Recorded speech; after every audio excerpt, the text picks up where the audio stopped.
तब्बल या ठिकाणच्या शेतकऱ्याची फसवणूक केली आहे आणि माझी आर्थिक परिस्थिती थोडीशी हे होती, मुलांचा उदरनिर्वाह करावा यासाठी मी जागा भाडेपट्टे करारावरती दिली. असणारं बांधकाम आहे हे बांधकाम अनधिकृत आहे असं महापालिकेनं स्वतः पत्र दिल्यानंतर देखील बांधकाम मात्र सुरू आहे. ठिकाणी तक्रार झाली आहे, पण आमची तक्रार घेतली पण पाहिजे ना. आम्ही ओरडून सांगतो की आमच्या बाप्पाची जमीन आहे. महानगरपालिकेने आम्ही लेखी तक्रारी केलेल्या आहेत.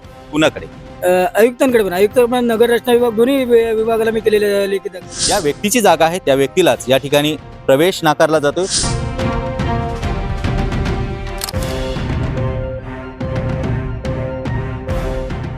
नमस्कार, मी स्वप्नील दुधारे. आपण पाहत आहे महासागर न्यूज. काय चाललंय ह्या सुजलाम सुफलाम महाराष्ट्रात? जिथे कायद्याचं राज्य असण्याचा टेंभा मिरवला जातो, तिथेच एका गरीब बळीराजाच्या रक्ताचं पाणी करून कमवलेली जमीन पैशाच्या जोरावरती घशात घालण्याचं हे नग्न तांडव सुरू आहे. पनवेल हद्दीतील तळोजा मजकूर येथील सर्वे क्रमांक 110-3 ही केवळ एक जमीन नाही, तर एका हतबल शेतकऱ्याच्या जगण्याची आणि अस्तित्वाची ती अखेरची कळा आहे.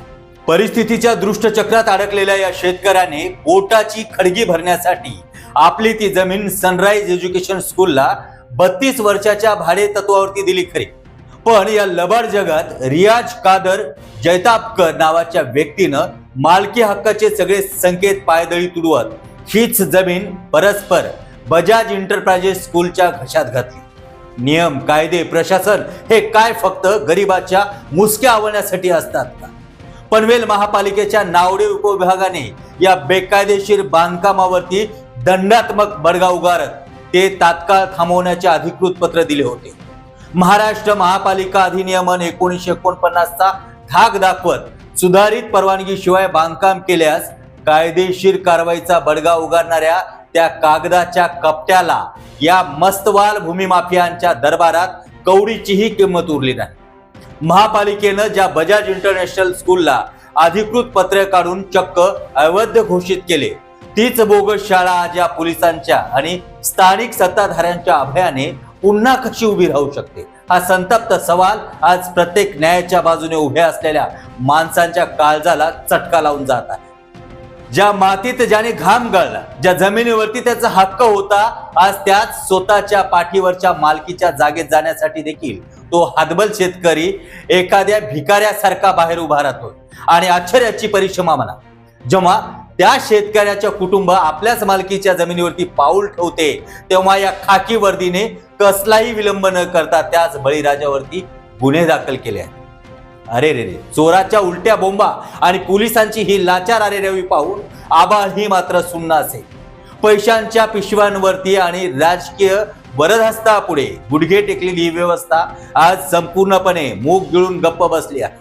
लाचखोरीचा बाजार मानून अधिकाऱ्यांच्या खिशात घालणारे हे गुंड प्रवृत्तीचे लोक त्या गरीब शेतकऱ्याला धमकावत आहेत आणि प्रशासन मात्र या अरेरावीची मूक प्रेक्षक बनून तमाशा पाहत आहे. हा केवळ एक जमिनीचा वाद नाही, तर सरळ सरळ गरिबाच्या जगण्याच्या अधिकारावरती आणि लोकशाहीवरती मारलेला सडासडीचा घाव आहे. आता यावरती पडदा कधी पडणार आणि या मस्तवाल गुंडांना कधी कायद्याचा वचक बसणार, हाच आजचा सर्वात ज्वलंत प्रश्न आहे. पाहूयात या ठिकाणी नक्की ग्राउंडवरती घडतंय काय. महासागर न्यूज. मित्रांनो नमस्कार. खरं बघायला गेलं तर आज देशाची परिस्थिती काय आहे ते आपण जाणून घेऊयात. आज आपण आहोत तळोजामध्ये एका शाळेला एका खाजगी शेतकऱ्यांनी आपली जागा दिली होती लीजवर, पण ती जागा घेतल्यानंतर त्याच मालकाने ती जागा थर्ड पार्टीला एकाला दिली आणि तब्बल या ठिकाणच्या शेतकऱ्याची फसवणूक केली आहे असं शेतकऱ्याचं म्हणणं आहे. खरं बघायला गेलं तर ही शाळा जी आपण पाहतोय बॅक साईडला ही आहे सनराइज एज्युकेशन स्कूल यांची जागा आहे. सनराइज एज्युकेशन स्कूल आणि शेतकऱ्यामध्ये झालेला जो करार होता त्या कराराला अनुसरून पाहिलं तर सनराइज एज्युकेशन स्कूलने शेतकऱ्याला न विचारता परस्पर ही जागा बजाज इंटरनॅशनल स्कूल यांना बांधण्यासाठी दिली असा शेतकऱ्याचा आरोप आहे. आज आपण जाणून घेऊयात. इथे आपल्यासोबत शेतकरी आहेत. काका, खरं तर हा मुद्दा जो आहे, तुम्ही एक शेतकरी आहात, शेती सोडून तुम्ही ही जागा दिली, काय प्रकार आहे नेमका? मी एक प्रकल्पग्रस्त कोयना प्रकल्पग्रस्त आहे आणि माझी आर्थिक परिस्थिती थोडीशी हे होती, मुलांचा उदरनिर्वाह करावा यासाठी मी जागा भाडेपट्टे करारावरती दिला. सनराइज एज्युकेशन सोसायटी, मला थोडासा आवाजात हे होतं आता, तर सनराइज एज्युकेशन सोसायटीला ही भाडेपट्टे करारावरती जागा दिली आणि त्यांनी जागा घेतली. ₹1.25 लाख. त्यांचं असं हे होतं की तुम्हाला जर 2 महिने भाडं मिळालं नाही 3 महिने तर भाडं नाही मिळालं, आमचं अग्रीमेंट कॅन्सल होईल. अग्रीमेंट उल्लेख आहे 21ला जर शाळा चालू नाही झाली तरी तुमचं आमचं अग्रीमेंट कॅन्सल होईल. ते अग्रीमेंट कधी करण्यात आलं होतं? 2019ला त्यांनी वेळोवेळी काही मला भाडं दिलं नाही. परत सगळी साईट जे काही मटेरियल म्हणा काय म्हणा त्याचा मला विचारच नाही केला. बांधकाम कंपाऊंड केलं त्यांनी, कंपाऊंडचा मला विचारलंच नाही. त्यांनी माणसांनी त्यांनीच मटेरियल आणलं, त्यांनीच हे केलं. परत खड्डे मारले. मी त्याला एवढं सांगितलं की मला लिगल पत्र दे. त्याला म्हणजे मी परमिशन दिलं, खालचं पिंट म्हणजे जोत्यापर्यंत परमिशन मी त्यांना दिलेलं. सर्वे झालेला नाही. सर्वे याच्यामध्ये तुमची तक्रार आहे की तुमच्या खोट्या स्वाक्षऱ्या करून जमीन बळकावण्यात आली. 21चा बॉन्ड पेपर आहे आणि 20ची नोटरी होती.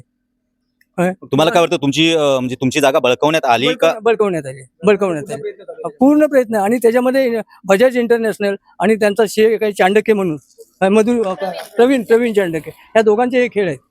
मित्रांनो, खरं बघायला गेलो तर याच्या पलीकडे जाऊन एक महत्वाचा मुद्दा या ठिकाणी लक्षात येतो. बजाज इंटरनॅशनल स्कूल याला पनवेल महापालिकेनं अनधिकृत घोषित करण्यात आला आहे. जागोजागी त्यांचे फलक लावण्यात आले आहेत. पेपरच्या माध्यमातून देखील जाहीर करण्यात आलं आहे की बजाज इंटरनॅशनल स्कूल ही अनलिगल आहे, त्याला कुठल्याही प्रकारची परवानगी दिली नाही. असं असताना देखील विद्यार्थ्यांचं भवितव्य धोक्यात येण्यासारखं या ठिकाणी वागलं जातं. कारण या ठिकाणी ज्या विद्यार्थ्यांनी ऍडमिशन घेतले आहेत ते तब्बल 1ली ते 10वी पर्यंतचे हे विद्यार्थी आहेत. असं असतानाही शिक्षण अधिकाऱ्यांनी जे पत्र काढलं होतं त्यांनी देखील सांगितलं होतं की इथल्या विद्यार्थ्यांना दुसऱ्या ज्या शाळा लिगल आहेत त्यामध्ये हलवण्यात यावं. असा सगळा प्रकार असताना याच्या मागचं काळं भैरं काय आहे, याच्यामध्ये जबाबदार कोण आहेत हे पाहणं गरजेचं आहे. कारण ज्या पद्धतीने या बांधकामावरती जे दिसणारं बांधकाम आहे हे बांधकाम अनधिकृत आहे असं महापालिकेनं स्वतः पत्र दिल्यानंतर देखील बांधकाम मात्र सुरू आहे. मग याच्या मागे नक्की आशीर्वाद कुणाचा हे पाहणं देखील गरजेचं आहे. काका, ह्या बांधकामाला जेव्हा परवानगी नाकारली आहे त्याच्यानंतरही बांधकाम सुरू आहे, पण महापालिकेने तुम्हाला काय सांगितलं? महापालिका आम्हाला काय बोलायलाच तयार होत नाही अजिबात. आम्ही सांगितलं ते पत्रक लावायला आले आणि ते पत्रक लावता पत्रक घेऊन निघून गेले. महानगरपालिका आम्हाला अजिबात कोणत्याही गोष्टीत सपोर्ट करीत नाही. पोलीस स्टेशन पण आम्हाला सपोर्ट करत नाही. ते पण आम्हाला काय त्यांच्याकडनं फोन केला की उचलून घेऊन जातात. आम्हाला आतमध्ये जाण्याची परमिशन सुद्धा नाही. खरं तर कुटुंबाचे काही प्रमुख आहेत, काय सांगाल? आम्ही आतमध्ये जरी गेलो ना तरी आम्हाला आतमध्ये जाण्याची पण परमिशन नाही. आम्ही आत पोहोचले करतात असं पोलीस येतात आणि आम्हाला पोलीस स्टेशन मधून फोन येतो की तुम्ही तिकडे या म्हणून. तुम्ही तिथे जायचं नाही. आता आमची जागा आहे ना, आम्ही हक्काने जाऊ शकतो. आमचे बाबा तर आम्ही हक्काने जाऊ शकतो, पण तेही नाही. आणि मधुर बजाज नावाचा माणूस आहे ना, तो दिवसभर येऊन बसतो. त्याला कोण बाहेर काढत नाही. तो तर थर्ड पार्टी आहे ना, त्याचा काही संबंध नसताना पण तो इथे तुमचं ज्यांच्यासोबत अग्रीमेंट झालं त्या व्यक्तीचं नक्की म्हणणं काय? तो येतच नाही. रियाज कादर जैतापकर यांच्यासोबत आम्ही अग्रीमेंट केलं होतं. तो माणूस इथे येतच नाही. आज बरीच वर्ष तो इथे आलेला नाहीये. म्हणजे जो व्यक्ती ज्याच्याशी अग्रीमेंट नसताना जो व्यक्ती बांधकाम करतोय, मग तुम्ही या संदर्भात कुठे तक्रार दिली नाही? बरेच ठिकाणी तक्रार झाली आहे, पण आमची तक्रार घेतली पण पाहिजे ना. आज आमच्यावर 1-2 आमच्यावरती एनसी आहेत का? तर आम्ही आतमध्ये घुसखोरी करतो. जागा मालक स्वतःच्या जागेवर घुसखोरी करतो का? तो स्वतः हक्काने जाऊ शकतो. आम्ही ओरडून सांगतो की आमच्या बाप्पाची जमीन आहे, त्याचा काही अधिकार नाहीये. तो इथे आला पण नाही पाहिजे, पण त्याला सपोर्ट करतात ना इथे येण्यासाठी. मग आम्हाला का नाही? आमचे 82 वर्षाचे बाबा आहेत आमचे. असं चालतं का? तुम्ही सांगा. आम्हाला न्याय मिळाला पाहिजे. हे बांधकाम अनधिकृत आहे आणि ही जागा पाडलीच पाहिजे. आमची जागा आहे, आम्ही सोडून जाणार नाही. अगदी आपल्यासोबत खरं तर ह्या शेतकऱ्यांचा मुलगा आहे.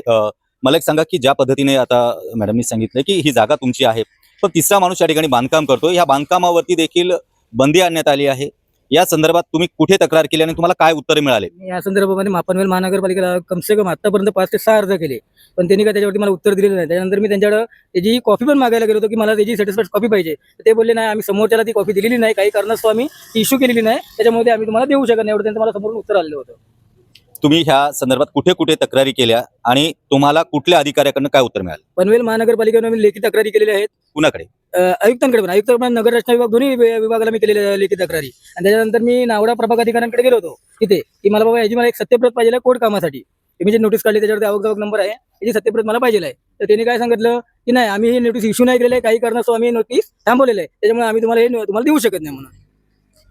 आपण पाहतोय की एक नोटीस निघते बांधकाम थांबवण्यासाठी, अनधिकृत बांधकाम आहे असं सांगण्यासाठी एक नोटीस निघते आणि त्याच्यानंतर पुन्हा कुठेतरी अधिकारी मॅनेज होतात की काय, पुन्हा बांधकाम सुरू आहे. खरं बघायला गेलं तर यामध्ये एका शेतकऱ्याची फसवणूक झाली असून शेतकऱ्याच्या कुटुंबाची देखील या ठिकाणी तक्रार आहे की उलट त्यांच्यावरती गुन्हे दाखल केले जातात. कारण बघायला गेलं ज्या व्यक्तीची जागा आहे त्या व्यक्तीलाच या ठिकाणी प्रवेश नाकारला जातोय आणि विशेष म्हणजे जी अनधिकृत शाळा आहे ती त्या शाळेचं बांधकाम इथे सुरू आहे, पण प्रशासन मात्र डोळे झाकून बसले की काय, हा प्रश्न इथे निर्माण होतो. यामध्ये संबंधित अधिकारी कोण आहेत, ज्या अधिकाऱ्यांच्या आशीर्वादामुळे हा जो शाळा मालक जो आहे, बजाज इंटरनॅशनल स्कूलवाला जो व्यक्ती आहे तो बांधकाम करतोय, हे कितपत योग्य आहे त्या अधिकाऱ्यांना देखील विचारणं गरजेचं आहे.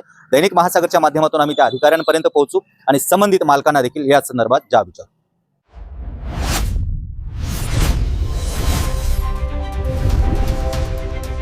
महासागर न्यूज.